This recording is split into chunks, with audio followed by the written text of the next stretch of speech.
Hello नमस्कार राम राम। आप सभी विद्यार्थियों का आपके अपने विद्यास्थल में स्वागत है। तो उम्मीद करते हैं तुम लोग जहाँ होगा वहाँ लाजवाब, शानदार, बेमिसाल, अद्भुत, गजब, मस्त, स्वस्थ, तंदुरुस्त होकर अपने जीवन में कुछ अच्छा करने का प्रयास कर रहा होगा।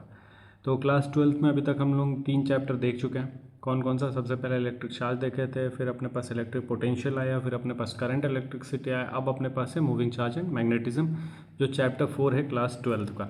तो करते करते 3 चैप्टर हो गया। फिर अपने पास क्लास 11th में भी हम लोग कर चुके हैं 3-4 चैप्टर।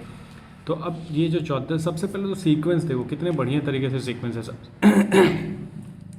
सबसे पहला चैप्टर में हम लोग पढ़ते हैं इलेक्ट्रिक चार्जेस के बारे में। चैप्टर 1 जो होता है अपने पास चार्जेस के बारे में, मतलब चार्ज के बारे में पूरा जानकारी हम लोग लेते हैं। कोई चार्ज है, उसके बाद दूसरे चैप्टर में हम लोग पोटेंशियल देखते हैं, मतलब एक चार्ज को किसी एक पॉइंट से दूसरे पॉइंट पे हम लेके आ रहे हैं तो उसके अंदर जो पोटेंशियल होता है उसके बारे में हम लोग देखते हैं। थर्ड चैप्टर में इस चार्ज को मूव करा रहे हैं, मतलब हम लोग को पता चल गया कि पोटेंशियल डिफरेंस क्रिएट होता है तो चार्ज मूव होता है, तो चार्ज मूव होता है तो वहाँ पे क्या आता है? करंट आता है। ठीक है। तीसरे चैप्टर में क्या है, मतलब चौथे चैप्टर में क्या है कि जब चौथा चैप्टर हम लोग बात करें तो मूविंग चार्ज एंड मैग्नेटिज्म, तो जब कभी भी एक चार्ज एक जगह से दूसरे जगह पे मूव करता है तो करंट तो होता है, करंट तो मिल रहा अपने को। जैसे एक वायर है, मान लो इस वायर में एक चार्ज यहाँ चार्ज फ्लो करता हुआ यहाँ पे आ रहा, तो इस वायर में करंट तो है, ये ठीक है, लेकिन साथ साथ ये अपने आसपास कुछ और भी प्रॉपर्टी दिखाता है, आसपास अगल बगल। वो जो प्रॉपर्टी होता है वो कौन सा प्रॉपर्टी होता है? Magnetic property. अब इसी चीज़ को अपने को इस चैप्टर में पढ़ना है कि जब कभी भी कोई भी चार्ज मूव करता है तो वो मैग्नेटिक प्रॉपर्टी शो करता है, इसलिए चैप्टर का नाम है मूविंग चार्जेस एंड मैग्नेटिज्म। तो देखो कितना सुंदर तरीके से अरेंज करके दिया गया है, लेकिन हम लोग को हार्ड लगता है कि हम लोग को इतना पढ़ना है भाई, ज़्यादा सिलेबस ज़्यादा है, पढ़ना है ज़्यादा, लेकिन पढ़ना पड़ेगा अगर अच्छा करना है जीवन में, क्योंकि भाई आजकल देख ही रहा क्या क्या हो रहा है, कैसे कैसे हो रहा है। अच्छा करना है तो मेहनत करना पड़ेगा, अपने हाथ में एक ही चीज़ है, मेहनत, जो करते रहो। तो पहला चैप्टर चार्ज था, पोटेंशियल था, करंट था। अब चौथा चैप्टर अपने पास मूविंग चार्ज एंड मैग्नेटिज्म। तो इसमें क्या बात होता है, कैसे शुरुआत होता है, वो सब देख लिया जाए। तो सबसे पहले अगर हम लोग बात कर ले तो 1820 में एक हेनरी ऑरस्टेड नाम के साइंटिस्ट रहते हैं। वो एक एक्सपेरिमेंट करते हैं। एक्सपेरिमेंट क्या, गलती से ही, ज़्यादातर स्टार्टिंग में चीज़ें गलती से होती हैं, बाद में उसको एक्सपेरिमेंट करके देखा जाता है कि हम ऐसा करके देखें, ऐसा हो गया तो अब उसको जानबूझ के, जैसे होता है क्या कि बचपन में जब तुम लोग छोटा होगा तो छोटे में होता है ना कि कुर्सी पे कोई बैठा हुआ है, जैसे अभी हम भी चेयर पे बैठे हुए हैं आराम से, तो कोई बगल से टच होके जाता है तो करंट लगता है, ऐसा फील होता है ना कि अरे करंट लगा, करंट लगा। तो ये तो हुआ गलती से। अब इस चीज़ के पीछे रिसर्च करते कैसे हुआ, क्या हुआ, क्यों हुआ, तो वही कहानी यहाँ पे भी है कि 1820 में ऑरेस्टेड, हेनरी ऑरेस्टेड नाम के एक साइंटिस्ट थे जिनको पता चलता है कि इलेक्ट्रिसिटी और मैग्नेटिज्म आपस में एक दूसरे से रिलेट करते हैं। अब कैसे रिलेट करते हैं, तो वो रिलेशन ये बताते हैं कि he shows that electric current through a straight wire causes noticeable deflection of the magnetic compass needle held near the wire. ठीक है, हुआ क्या, जैसे वही बात हम कह दिए, ये अपने पास क्या है, एक वायर है, इसके आसपास क्या हुआ, जब कभी भी हेनरी ऑरेस्टेड के बारे में बात किया जा रहा है तो वो क्या कहते हैं, वायर था जिसमें करंट फ्लो हो रहा था। तो करंट फ्लो हो रहा था तो गलती से वो वायर के पास कंपास लेके आ गया, कंपास। तो इसके निडल में, ये इसमें जो सुई होता है वो अपने आप डिफ्लेक्शन शो करने लगा, मतलब अपने आप मूव करने लगा। और कंपास का निडल मूव कब करता है, तो जब उसमें मैग्नेट, क्योंकि कंपास के अंदर होता है मैग्नेट, ठीक है, कंपास के अंदर मैग्नेट होता है। एक मैग्नेट कब मूव करता है, जब दूसरा मैग्नेट उसके पास आ रहा। वही बात यहाँ हुआ कि जब कभी गलती से हेनरी ऑरेस्टेड एक करंट कैरिंग कंडक्टर या किसी वायर के पास जिसमें करंट था, तो उसके पास वो कंपास लेके चले गए, तो उसमें वो डिफ्लेक्शन देखा। डिफ्लेक्शन मतलब वो नीडल थोड़ा थोड़ा मूव कर रहा था। तो वो नीडल जब मूव कर रहा था तो ये चीज़ अब उनको, भाई ये हुआ गलती से, हम लेके गए, अरे ये क्या हो रहा है, अरे ये जादू। तो जादू बोल के नहीं बैठे, वो इसके पीछे रिसर्च किए कि क्या हो रहा है, कैसे हो रहा है, क्यों हो रहा है। तो उनको क्या पता चला कि ये जो अपने पास चार्ज है, ठीक है, चार्ज या फिर इसको कह लो जो करंट है, और यहाँ जो मैग्नेट है, ये दोनों आपस में कहीं ना कहीं एक दूसरे से रिलेट कर रहा है। तो यहाँ पे एक रिलेशन आ गया, किसके किसके बीच में एक रिश्ता आ गया, इलेक्ट्रिसिटी और मैग्नेटिज्म के बीच में एक रिलेशन आना शुरू हो गया। तो अब यहाँ इस चैप्टर में हम लोग इलेक्ट्रिसिटी और मैग्नेटिज्म दोनों को एक साथ पढ़ना है, मतलब दोनों के बीच में रिलेशन आने लगा है। तो उनको क्या पता चला, तो यही पता चला कि कंपास में डिफ्लेक्शन होता है। आगे क्या बात होगा, तो आगे बात होगा वो एक चीज़ और देखें, तो क्या देखें भाई, हम लोग भी देख लेते हैं। He also found that magnetic needle is align tangentially to an imaginary circle which has the straight current carrying. ठीक है, इतना कुछ देख लिया। अब हम लोग को क्या देखना है, ये जो है ना डायरेक्शन शो करता है आउटर और इनर की तरफ, तो इसलिए एक तरफ क्रॉस है, एक तरफ डॉट है। अब हुआ कि जब कभी जैसे प्लेन पेपर हम ले लें और उसके ऊपर हम लोग ये कर दें अपना आयरन डस्ट ले लें, ठीक है, तो आयरन डस्ट अगर हम लोग ले लेंगे और प्लेन पेपर लिए हुए हैं और उसको हम मैग्नेटिक, आयरन डस्ट क्या है, एक मैग्नेटिक मटेरियल है, उसको अगर हम लोग लेके जाएंगे किसी करंट कैरिंग कंडक्टर के पास तो एक पर्टिकुलर लाइन में अलाइन हो जाता है वो। तो एक पर्टिकुलर शेप में जब अलाइन हो जाता है तो वही चीज़ यहाँ पे वो भी देखें। ये क्या देखें कि he also found that magnetic needle is align tangentially to an imaginary circle. तो जो मैग्नेटिक नीडल है, ये है मैग्नेटिक नीडल, तो देखो एक इमेजिनरी सर्कल है यहाँ, उस इमेजिनरी सर्कल के टेंजेंशियली मैग्नेटिक नीडल अलाइन हो जाता है। जैसे हम इमेजिनरी सर्कल यहाँ बना दे रहे हैं, जो बना नहीं हुआ हम बनाने की कोशिश करते रहे, ये हो गया अपना एक इमेजिनरी सर्कल, ठीक है। थोड़ा सा गड़बड़ हो गया मामला, कोई बात नहीं, फिर से प्रयास करेंगे। ये क्या जादू हो रहा है, तो यहाँ से इसको लेना है, इसको लेना है, इसको लेना है, इमेजिनरी सर्कल बनाना है। जब तक तोड़ेगा नहीं तब तक छोड़ेगा नहीं। ये हो गया इमेजिनरी सर्कल, ठीक है। तो देखो ये सर्कल है और उसके टेंजेंशियली ये नीडल है, ये टेंजेंशियली उसके नीडल है। तो यही बात देखने को मिला, क्या बात देखने को मिला कि he also found that magnetic needle is align tangentially to an imaginary circle. तो जब कभी भी करंट, जैसे ये है अपने पास करंट, ये है करंट, ये है करंट, तो जब कभी भी करंट कैरिंग कंडक्टर के पास वो कंपास को लेके जा रहे थे, जैसे हुआ क्या कि सबसे पहले यहाँ पे कंपास को लेके आए तो ऐसे देखने को मिला, इधर कंपास को लेके आए तो शेप ऐसा हो गया, कंपास को इधर लेके आए तो जो नीडल है उसका शेप ऐसा हो गया। करंट ये है अपने पास वायर जिसमें से करंट फ्लो कर रहा है, ये है अपने पास वायर जिसमें से करंट फ्लो कर रहा है, ठीक है। तो जब कभी भी कंपास को लेके आ रहे हैं तो जो कंपास का नीडल है वो इस तरीके से शो हो रहा है, इस तरीके से शो हो रहा है। ये कंपास को लेके आ रहे हैं करंट कैरिंग वायर के पास, तो इस तरीके से कंपास का नीडल अपना अपना डायरेक्शन चेंज करा। तो जब उसको एक शेप में अरेंज किए वो, तो उनको क्या शेप देखने को मिला, सर्कुलर शेप देखने को मिला।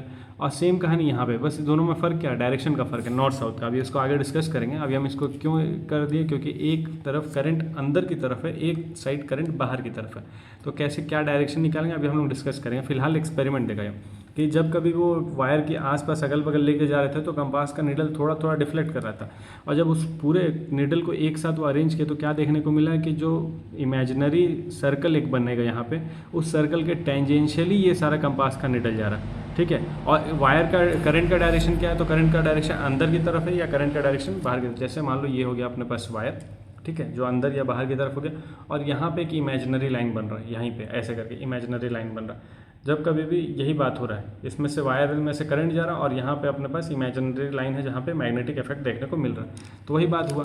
तो यहाँ पे क्या देखने को मिला, सर्कुलर शेप में देखने को मिला। If the direction of the current in wire is reverse, तो देखो यही हम दोनों में फ़र्क बात कर रहे हैं, दोनों में डायरेक्शन का फ़र्क है। तो अब क्या बात हो रहा है कि अगर direction of the current in the wire को हम रिवर्स कर देंगे तो जो direction of deflection of the magnetic needle is also reverse. जैसे देखो यहाँ पे डार्क इस साइड है, यहाँ पे डार्क इस साइड है, तो दोनों में करंट के डायरेक्शन को बस उल्टा किया गया है, तो जो कंपास का नीडल का डिफ्लेक्शन है वो भी उल्टा हो जा रहा था, ठीक है। अब क्या, deflection increase on increasing the current in the wire, तो क्या क्या वो देखे उसी बात को। वायर में करंट का डायरेक्शन चेंज किया, डिफ्लेक्शन चेंज हो गया। अगर वायर में करंट बढ़ा रहे हैं तो डिफ्लेक्शन भी जो हो रहा है ज़्यादा हो जा रहा है, तो वही बात हो गया, the deflection increase on increasing the current in the wire और bringing the magnetic compass needle closer to the wire. मतलब पास लेके आ रहे तो भी, या फिर करंट को बढ़ा दे रहे हैं दूर रह के तो भी जो डिफ्लेक्शन है वो बढ़ जा रहा है। तो जो वो देखे हैं वो सारा चीज़ जो लिखते गए हैं, बताते गए हैं, वही चीज़ हम लोग पढ़ रहे हैं। He also found that iron filings sprinkled around the wire arrange themselves in concentric circle. वही अभी थोड़ी देर पहले हम बात करते हैं कि हम लोग डस्ट ले लें, आयरन डस्ट ले लें और उसको वायर के पास लेके जाएंगे तो एक कंसेंट्रिक सर्कल में हो जाएगा, अरेंज कर लेगा वो अपने आप को। और कंसेंट्रिक सर्कल में अरेंज करने का मतलब क्या होगा, with the wire as is centre and the plane perpendicular to the wire. होना कैसे चाहिए इसमें, तो इसमें होना ये चाहिए, जो कंसेंट्रिक सर्कल है, जैसे पूरा आयरन डस्ट है अगर अपने पास, तो यहाँ से करंट पास करना चाहिए। जो बीच वाला हिस्सा है ना, इस बीच वाले हिस्से से करंट पास करना चाहिए, तब ये अपने को देखने को मिलेगा। अगर बीच वाले हिस्से से करंट पास कर रहा है तो अगर आयरन डस्ट है तो अपने आप को इस तरीके से अरेंज कर लेगा। तो ये सब वो एक्सपेरिमेंट किए थे, तो ऑब्जर्व किए थे। अब होता क्या है, अब यहाँ पे भी एक सर्किट बना हुआ डायग्राम है, तो कंपास का नीडल ही है। जैसे देखो ये प्लस है, ये माइनस है, करंट का डायरेक्शन क्या है, फ्रॉम पॉजिटिव टू नेगेटिव, ये हो गया करंट का डायरेक्शन।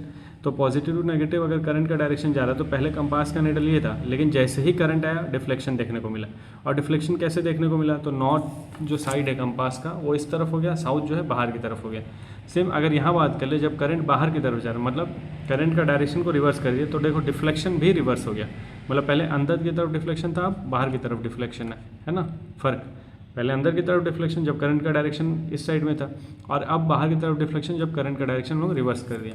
तो ये सारा वो एक्सपेरिमेंट देखा, ये सारा चीज़ ये सारा ऑब्जर्वेशन हुआ, तो वो सारा ऑब्जर्वेशन परोस के तुम लोगों को दे दिए, हम लोगों को दे दिए जो हम लोग पढ़ते हैं। तो सबसे पहले इलेक्ट्रिसिटी और मैग्नेटिज्म का जो रिलेशन शुरुआत होता है वो यहीं से शुरुआत होता है। हेनरी ऑयरस्टेड के एक्सपेरिमेंट से वो क्या देखे कि इलेक्ट्रिसिटी, अगर कोई भी करंट कैरिंग कंडक्टर है जिसमें करंट है, तो अगर हम उसके पास नीडल लेके जा रहे हैं तो उसमें डिफ्लेक्शन देखने को मिल रहा है। ऐसा क्यों हो रहा है? क्योंकि भाई कहीं ना कहीं जो करंट है वो मैग्नेटिक इफेक्ट शो कर रहा है। तो यहीं से सारा चीज़ का उत्पत्ति होता है जो इस चैप्टर में हम लोग पढ़े हैं। अब हम लोग आगे डिस्कस कर लें कि भाई आगे क्या है अपने पास। तो आगे अपने पास है मैग्नेटिक फील्ड के बारे में। तो सबसे पहले अब हम लोग देख लें मैग्नेटिक फील्ड के बारे में, मतलब अब अपना चैप्टर शुरू होता है। वो चैप्टर नहीं था, वो बस कहानी था, चैप्टर अब शुरू होता है। तो सबसे पहला डेफिनेशन क्या है? Magnetic field. मैग्नेटिक फील्ड में क्या है? तो मैग्नेटिक फील्ड जैसे हम लोग इलेक्ट्रिक फील्ड पढ़े थे, याद है कि जब कभी भी एक चार्ज है, उस चार्ज का जहाँ तक इन्फ्लुएंस होता है उसी को हम लोग उसका इलेक्ट्रिक फील्ड बोल देते हैं। यही था ना, इलेक्ट्रिक फील्ड पढ़े थे, याद होगा हल्का। जो वहाँ पढ़े तो उसी को रिलेट, जैसे देखो फिजिक्स का सबसे बढ़िया बात यही है कि जो पढ़े उसको रिलेट करते चलो। रिलेट करते चलेंगे तो पुराना रिवाइज भी होता रहेगा और नया सीखते भी चलेंगे हम लोग, ठीक है। क्लास 11th में क्या था, हम लोग स्टार्टिंग में सब मोशन पढ़ते हैं, motion in a straight line, motion in a plane, laws of motion, फिर वर्क पावर एनर्जी आता है। तो ये सब आपस में रिलेट करते अगर हम लोग चलेंगे तो अपने लिए आसान रहेगा। सेम अगर 12th में आ जाए हम लोग तो मेन जो चीज़ है इलेक्ट्रिसिटी है, मैग्नेटिज्म है, लाइट है, फिर अपने पास रे ऑप्टिक्स, वेव ऑप्टिक्स जो लाइट से रिलेटेड हो गया, इलेक्ट्रिसिटी मैग्नेटिज्म हो गया, पूरा 7 चैप्टर 8 चैप्टर जो है उसका, रे ऑप्टिक्स वेव ऑप्टिक्स हो गया, सेमीकंडक्टर हो गया, ये सब चीज़ें। तो सब आपस में अगर देखा जाए तो कैसे डिवाइड है, तो 11th का जो चीज़ है वो 9 से उठाया गया है और जो 12th का चीज़ है वो 10 से उठाया गया। बस हम लोग और उसको डीपली पढ़ रहे हैं, ठीक है। अब इस डीपली में क्या क्या है, तो सबसे पहले मैग्नेटिक फील्ड का डेफिनेशन। तो इसमें ये कहा गया है कि जो मैग्नेटिक फील्ड है वो क्या, space around a conductor carrying current और the space around a magnet in which its magnetic effect can be felt. वही बात इलेक्ट्रिक फील्ड वाला बात कि भाई अगर कोई चार्ज रखा हुआ है, उसके आसपास का जो एरिया है जहाँ तक उसका असर देखने को मिलेगा तो उसी को हम लोग उसका इलेक्ट्रिक फील्ड बोल देते हैं। सेम कहानी यहाँ पे क्या है, ये है अपने पास कंडक्टर जिसमें चार्ज है, जिसमें करंट है। तो अब करंट है यहाँ पे, तो करंट है तो आसपास इसका इलेक्ट्रिक फील्ड तो होगा, क्योंकि भाई करंट कैरिंग कंडक्टर है ये, तो इलेक्ट्रिक चार्ज है तो इलेक्ट्रिक फील्ड तो होगा।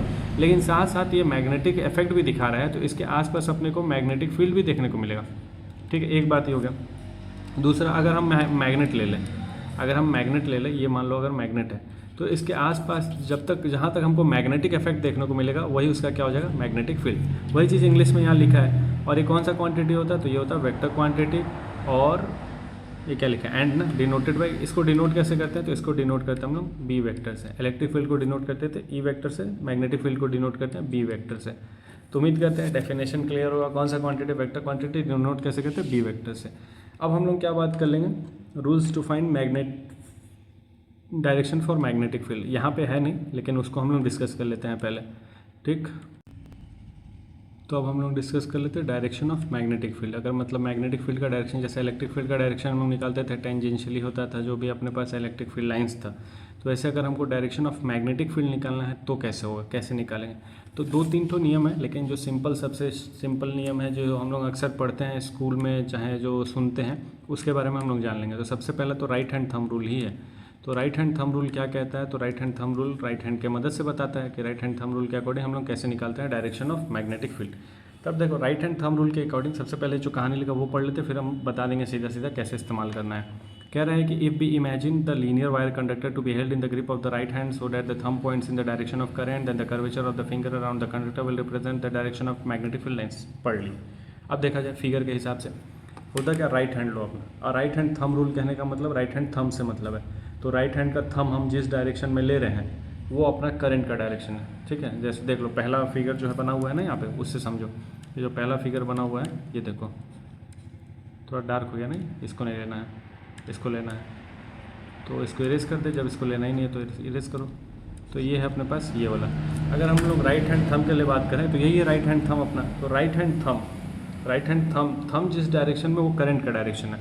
तो फिलहाल करंट का डायरेक्शन ऊपर की तरफ है, और जितना जो फिंगर्स है अपना, जिस तरफ हम लोग घुमा रहे हैं, जिस तरफ हम लोग बंद कर रहे हैं, ये जो कर्वेचर बना रहे हैं हम लोग, जो कर्वेचर है फिंगर का जो बंद कर रहे हैं, वो हो जाएगा अपना करंट का डायरेक्शन। तो बात कैसे हो गया, यहाँ पे अगर देखा जाए तो ये है करंट का डायरेक्शन ऊपर की तरफ, और ये जो है अपने पास मैग्नेटिक फील्ड लाइंस का डायरेक्शन हो जाएगा। तो जब कभी भी अपने पास पूछेगा कि भाई मैग्नेटिक फील्ड लाइंस कैसे है, तो अगर अपने को करंट है करंट दिया हुआ है तो करंट के डायरेक्शन में हम राइट हैंड को थंब रहे हैं। जैसे मान लो ये हो गया अपने पास, ये राइट, अगर करंट का डायरेक्शन ये हो गया तो राइट हैंड का थंब उधर रखेंगे और ये जो कर्व हम लोग बना रहे हैं जिस तरह से रोल कर रहा है तो मैग्नेटिक फील्ड लाइन्स का डायरेक्शन ये हो जाएगा। समझ आया बात? मतलब इस डायरेक्शन से मैग्नेटिक फील्ड लाइन्स, मतलब यहाँ से नीचे जाएगा, यहाँ से ऊपर आएगा। सेम अगर हम लोग बात कर ले करंट का डायरेक्शन को रिवर्स, ये था, इसको रिवर्स कर दिए तो करंट का डायरेक्शन रिवर्स हो गया तो देखो मैग्नेटिक फील्ड लाइन्स भी रिवर्स हो गया। देख लो, ये अंदर की तरफ, ये बाहर की तरफ हो रहा है ना। तो कुल मिला के स्ट्रेट और सिंपल ये है कि राइट हैंड थंब रूल क्या कहता है कि राइट हैंड थंब को अपने करंट के डायरेक्शन में रख दीजिए, जिस तरफ आपका फिंगर कर्वेचर, जो फिंगर का कर्वेचर है वो बंद हो रहा है वही हो जाएगा मैग्नेटिक फील्ड लाइन्स का डायरेक्शन। वही यहाँ पे फिगर में शो किया हुआ है, सिंपल फिगर में शो यहाँ पे किया हुआ, वही चीज़ देख लो, ये कि नहीं, ये ऊपर की तरफ है तो करंट मैग्नेटिक फील्ड लाइन्स का डायरेक्शन ये हो गया, नीचे की तरफ किया तो डायरेक्शन रिवर्स हो गया। अब एक और नियम होता है जिसको हम लोग बोलते हैं मैक्सवेल कॉर्क स्क्रू रूल बोलते हैं, मैक्सवेल। तो भाई देखो, हमको डायरेक्शन निकालने से मतलब ये सब नहीं पूछेगा कि कितने टाइप का रूल होता है, ये सब एग्जाम में नहीं पूछेगा, लेकिन जिसको जो समझ है वो कर सकता है। मैक्सवेल कॉर्क स्क्रू रूल होता है। कॉर्क स्क्रू रूल कहने का क्या मतलब होता है, ये देखा होगा तुम लोग, क्या बोलते हैं यार, स्क्रू ड्राइवर। स्क्रू ड्राइवर को हम लोग ऐसे घुमाते हैं ना, ऐसे घुमाते हैं स्क्रू ड्राइवर। तो अगर हम लोग स्क्रू ड्राइवर को घुमा रहे हैं या फिर कोई भी स्क्रू अगर टाइट कर रहे हैं या ढीला कर रहे हैं, तो जैसे देखो अगर हम ऐसे घुमा रहे हैं, घूमता हुआ दिख रहा है, थोड़ा सा दिख रहा होगा, जैसे इससे समझो, ये है ना, ये वाला हिस्सा होगा। अगर हम ऐसे घुमा रहे हैं, ये घुमा रहे हैं, घूम रही है, तो अगर हम ऐसे घुमा रहे हैं, ये घुमा रहे हैं इस तरह से, अगर मान लो यहाँ पे हैंडल लगा होता तो इस तरीके से हम घुमाते हैं, ये होता। अगर हम ये घुमा रहे हैं और ये अगर अंदर की तरफ जा रहा है तो जिस तरफ हम घुमा रहे हैं, जैसे ये घुमा रहे हैं तो ये अपना मैग्नेटिक फील्ड का डायरेक्शन हो गया, ये अपना करंट का डायरेक्शन हो गया। समझ आया बात? और इसको हम ऐसे कर रहे हैं, ये उल्टा कर दें तो ये हो जाएगा करंट का डायरेक्शन। मतलब कुल मिला के अगर हम स्क्रू टाइट कर रहे हैं तो ये अंदर की तरफ जाएगा ना, अंदर की तरफ जा रहा मतलब करंट का डायरेक्शन वो हो गया। और ये हो गया अपने पास मैग्नेटिक फील्ड लाइन्स का डायरेक्शन, वही हो गया राइट हैंड थंब रूल से भी ना। जैसे देखो राइट हैंड थंब अपना ऐसे कर दो और देखो बंद करो, यही तो हो रहा है, कोई दिक्कत नहीं है। मतलब कोई भी नियम हो, रिजल्ट अपने को सेम मिल रहा है। तो जनरली हम लोग ज़्यादातर यूज़ करते हैं राइट हैंड थंब रूल का, तो इसीलिए राइट हैंड थंब रूल पढ़ लिया। अब इसी चीज़ को उल्टा कर दो, इसको अगर हम खोलेंगे तो ये हो जाएगा, तो राइट हैंड थंब से भी कर सकते हो वो। लेकिन ये मैक्सवेल कॉर्क स्क्रू रूल है, मैक्सवेल के द्वारा दिया गया था तो इसलिए पढ़ लेते हैं, जान लेते हैं हम लोग। एक और आता है एम्पेयर स्विमिंग रूल। तो मतलब नियम कई सारा है, रिजल्ट एक ही है, तो रिजल्ट एक ही है तो भाई हम क्यों नहीं इसी को याद रखें, राइट हैंड थंब रूल, सीधा सीधा इसी को याद रखोगे कि करंट का मैग्नेटिक फील्ड का डायरेक्शन कैसे निकालते हैं। अब यही चीज़ जो ऊपर बना हुआ था, मतलब हेनरी और स्टेड एक्सपेरिमेंट में बना हुआ था, उस चीज़ को एक बार देख लेते हैं हम लोग, ठीक है। थोड़ा सा एक, तो अब हम लोग इस चीज़ को देख लेते हैं। अब देखो यहाँ पे क्या देखने को मिल रहा था, अब इस चीज़ को यहाँ डिस्कस करेंगे तो समझ भी आएगा। अब इसको साफ़ करते हैं, इसको साफ़ करते हैं। देखो ये है करंट बाहर की तरफ और ये है करंट अंदर की तरफ। जो क्रॉस है अपने पास, क्रॉस जो बना रहता है, कहीं पे भी क्रॉस अगर बना रहा तो क्रॉस बने रहने का मतलब ये हो गया कि भैया अंदर की तरफ, और ये है अपने पास बाहर की तरफ। क्रॉस अंदर के परपेंडिकुलरली, हाँ पर तो क्रॉस अंदर होता है, या हो सकता, हाँ यही होता है, क्रॉस अंदर की तरफ हो गया। और ये अपने पास होता है डॉट ऐसे करके है, तो मतलब ये बाहर की तरफ है। तो फिर से वही बात, अंदर की तरफ मतलब करंट का डायरेक्शन ही हो गया, अब निकालना डायरेक्शन तो ये हो गया मैग्नेटिक फील्ड लाइन्स का डायरेक्शन, देख लो है ना, north south north south north south ऐसे करके है। तो नॉर्थ साउथ, जैसे मान लो ये हो गया नॉर्थ, ये हो गया साउथ, नॉर्थ साउथ हर तरफ बना अपने पास। सेम अगर उसको रिवर्स कर दे, रिवर्स करने का क्या मतलब हो गया कि अभी अंदर की तरफ था, अब बाहर की तरफ कर ले, तो बाहर की तरफ देख लो डायरेक्शन कुछ ऐसा हो गया, तो फिर से नॉर्थ साउथ चेंज हो जाएगा, तो नॉर्थ साउथ चेंज हो जाएगा। यही चीज़ था यहाँ पे, जो मतलब जो डायरेक्शन बताना वो डायरेक्शन यहाँ, मतलब अगर हम लोग करंट का डायरेक्शन चेंज करेंगे तो मैग्नेटिक फील्ड लाइन्स का भी डायरेक्शन चेंज हो जाएगा। उम्मीद करते हैं यहाँ तक समझ आएगा। अब जो टॉपिक है उसके लिए हमको दूसरे PDF पे जाना पड़ेगा, क्योंकि भाई कुछ लोगों से मदद मांग रहे हैं, वो कर ही नहीं रहे हैं, तो इधर उधर से जुगाड़ करके PDF जुगाड़ करके करना पड़ रहा है। तो फिलहाल वीडियो रोकते हैं, दूसरे PDF पे चलते हैं, फिर वहाँ पे आगे का टॉपिक डिस्कस कर लेते हैं। तो अभी तक हम लोग क्या क्या डिस्कस कर लिए, सबसे पहले हेनरी और स्टेड एक्सपेरिमेंट डिस्कस कर लिए, मैग्नेटिक फील्ड लाइंस का डेफिनेशन देख लिए और डायरेक्शन देख लिए कैसे निकालते हैं। अब हम लोग देखेंगे मैग्नेटिक फोर्स और लॉरेंज फोर्स, ठीक है। तो थोड़ा सा समय दो।